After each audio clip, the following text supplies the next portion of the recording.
বিশ্বের বৃহত্তম মশলা প্রস্তুতকারক দেশ হিসেবে পরিচিত ভারত, যার কারণে অভ্যন্তরীণ বাজারে বিক্রির পাশাপাশি রপ্তানিতেও ভালো অবস্থানে রয়েছে দেশটি।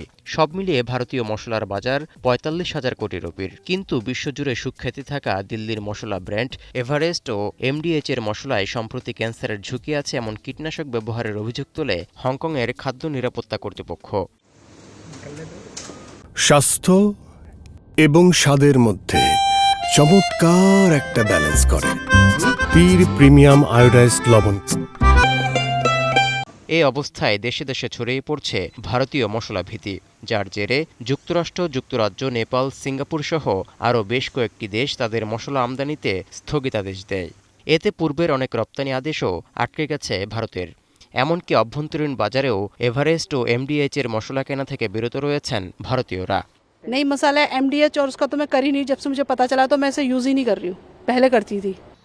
ভারতীয় মশলা রপ্তানিতে গুরুত্বপূর্ণ অবদান রাখা দুটি প্রতিষ্ঠানের পণ্য পাওয়া ইথিলিন অক্সাইড নিয়ে যাচাই বাছাই প্রক্রিয়া চলমান থাকায় রপ্তানি 40% কমতে পারে বলে শঙ্কা করছেন ব্যবসায়ীরা। তবে মশলায় ইথিলিন অক্সাইড ব্যবহারে ক্যান্সারের ঝুঁকি নেই বলে দাবি করছে federation of Indian spice stakeholders. বলছে এটি শুধুই ব্যবহার হয় দূষণ প্রতিরোধে। एक्चुअल में ये ना ही एज ए पेस्टिसाइड यूज होता है, एक ट्रीटमेंट है जो माइक्रोबायोलॉजिकल पैरामीटर्स को किल करने के लिए यूज की जाती है और ये अपने स्वास्थ्य के लिए कहीं से भी हानिकारक नहीं है। এমডিএইচ এবং এভারেস্ট যুক্তরাষ্ট্র, ইউরোপ, দক্ষিণ পূর্ব এশিয়া, মধ্যপ্রাচ্য এবং অস্ট্রেলিয়া সহ অনেক অঞ্চলে তাদের পণ্য রপ্তানি করে। আর বিতর্কিত দুটি ব্র্যান্ডের মধ্যে 1919 সালে ব্যবসা শুরু করে এমডিএইচ। অন্যদিকে 1967 সালে মাত্র 3টি পণ্য নিয়ে যাত্রা শুরু করে এভারেস্ট।